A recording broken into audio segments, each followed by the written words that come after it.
Salut à toi, c'est Florent du site globalinvestisseur.com. Bienvenue dans cette nouvelle vidéo, j'espère que tu vas bien. Alors dans cette vidéo, je vais t'expliquer comment prolonger ton PVT afin de devenir résident permanent. Je te fais cette vidéo pourquoi? Car j'ai rencontré pas mal de PVTistes qui tombent dans le piège du PVT, qui finalement ne parviennent pas à prolonger leur séjour et s'installer de façon permanente au Canada. Donc c'est l'objet de cette vidéo. À l'issue de cette vidéo, tu sauras comment ne pas tomber dans le piège des PVT pour pouvoir rester au Canada de façon permanente. Avant de commencer, je t'invite à t'abonner à la chaîne YouTube en cliquant sur le bouton s'abonner juste en dessous. Je t'invite également à liker la page Facebook pour rejoindre des centaines d'entrepreneurs et investisseurs entre la France et le Canada. Si tu me regardes actuellement sur Facebook, je t'invite à regarder la vidéo complète sur YouTube, donc je te mettrai le lien juste en dessous dans les commentaires. Comment prolonger son séjour de PVTiste et devenir résident permanent?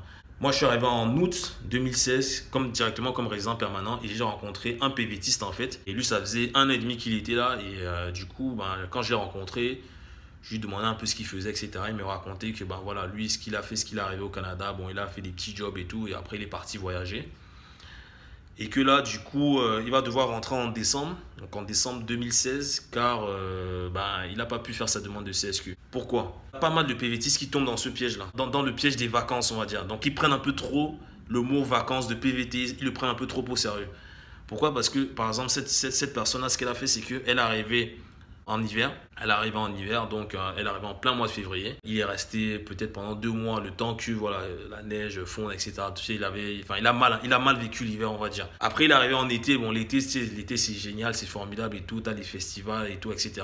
Donc, du coup, il s'est dit, bon, voilà, je vais profiter de l'été. Il va pas commencer à travailler maintenant. Il s'est dit, il allait commencer à travailler en septembre. Du coup, c'est en septembre, il a commencé à travailler. Donc, il a trouvé un job de serveur, je crois. Donc, il a travaillé de septembre à février. Et en février, dès que l'hiver est revenu, il s'est dit non, là, j'en ai marre. Voilà, je démissionne. Je pars voyager pendant 2-3 mois, le temps que l'hiver finisse. Puis, je reviens trouver un job pendant l'été. Donc, il a fait ça pendant 1 an et demi. Donc, c'est va-et-vient entre le monde du travail et les vacances, en fait.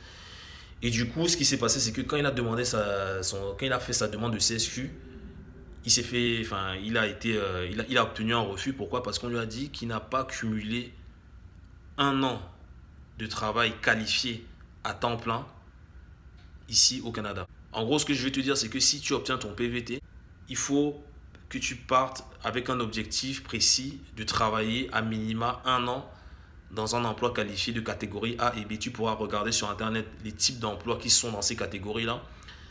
Mais concrètement, si tu viens au Canada et que tu te dis, voilà, je vais travailler 6 mois, puis voyager pendant 6 mois, sache que lorsque tu feras ta demande de résidence permanente, même pas, lorsque tu feras ta demande de CSQ, pardon, voilà, tu vas obtenir un refus parce qu'il y a des règles strictes qui disent que pour obtenir ton CSQ, il faut que tu aies cumulé 1 an de travail à temps plein dans un emploi qualifié. Donc voilà, ça c'est des fois c'est une communication qui n'est pas faite aux PVTistes et ils arrivent et finalement ils tombent dans ce piège-là qui finalement voilà, franchement ils passent 2 belles années et à la fin ils se disent voilà, j'ai envie de rester, donc logiquement ils se posent les bonnes questions, ils commencent à faire les recherches pour pouvoir rester. On a pas mal qui finalement tombent dans ce piège-là en se disant ah mince, si j'avais su qu'il aurait fallu que je travaille pendant 1 an pour pouvoir être éligible en fait au CSQ, voilà, si ça se trouve j'aurais pas pris je sais pas 6 mois de vacances sur les 2 ans pour voyager, pour aller par-ci par-là, etc.